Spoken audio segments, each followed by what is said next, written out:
Hi, I'm Mike Glenn, Senior Pastor of Brentwood Baptist Church, and welcome to our YouTube channel. We're glad that you have chosen to spend a few minutes with us. Hey, we'd love for you to hit subscribe or like. I'm told it's somewhere here, it's somewhere. Well, hit it, and that way you can kind of let us know that, man, we're talking about things that you want to talk about. I have been married to Jeannie for 39 years, and after you do anything for 39 years, people think you are an expert. And so they'll come up and ask you, well, what's the secret to a happy marriage? What's the, what did you do to make this thing work? And you're always kind of scratching your head because 39 years is made up of lots of days, and lots of days are made up of lots of hours. And so a lot of things are kind of like hour by hour. You didn't set out to do 39 years. You were just trying to get through January. But I'm old enough now that I have children who are part of my life who are not biological, but who are now ready to think about getting married. And so they walk up to me and say, what kind of things should I be thinking about? What kind of things should I be asking? Well, let me think about it. Here's some things I would want to know. If you were to sit down across the table from me and say, hey, I'm thinking about asking this girl to marry me. I'm thinking I'm about to get engaged. Or if you were to tell me, I think my boyfriend's about to ask me, what should I know? Here'd be the kind of things that I would ask you. One, do you like them? Okay, not do you love them, but do you like them? When you are dating and all the music is playing and the emotions are running and you're just so in love and everything they say is wonderful and you're just so in love, that doesn't last. It just doesn't. You spend most of your marriage in like, which is great, but do you like them? Do you like hanging around with them? Do you like spending the day with them? Or once the emotion is over, do they get on your nerves? 39 years is a long time to be with somebody when you don't like them. Do you like them? That would be my first thing. If you like them, you got a good chance of making it. What is it that drives you nuts about the person? If I could give you a magic wand and you could hit them on the head and change anything, what would you change about them? All right, here's the next part of that question. Can you live with it if they don't change?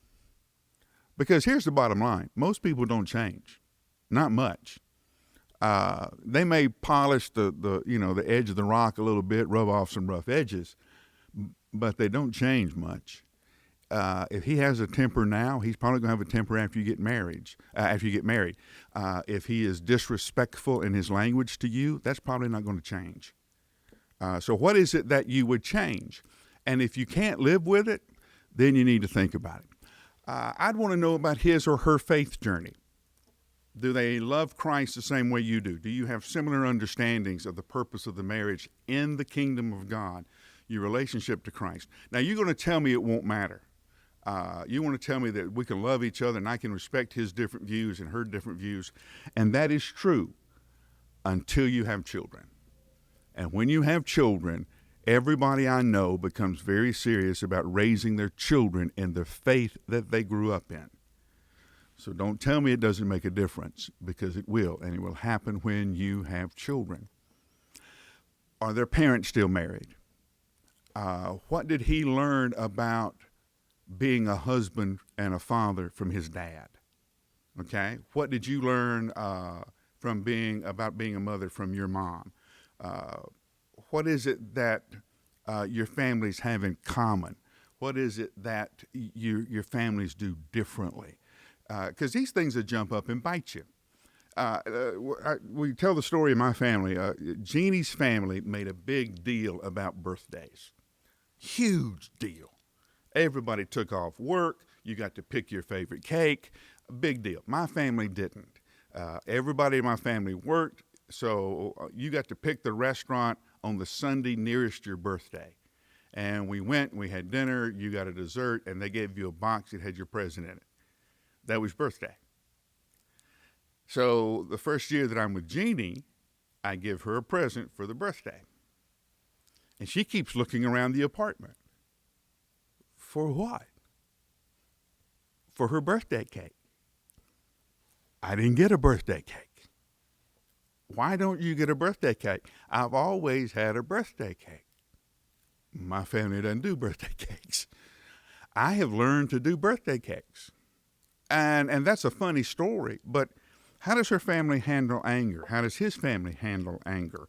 What is the relationship between his mother and her father and her mother? Because that's where you have learned how to be family. Do those two match? If they don't, you need to talk about them. What does he do when he gets angry? Because he will get angry.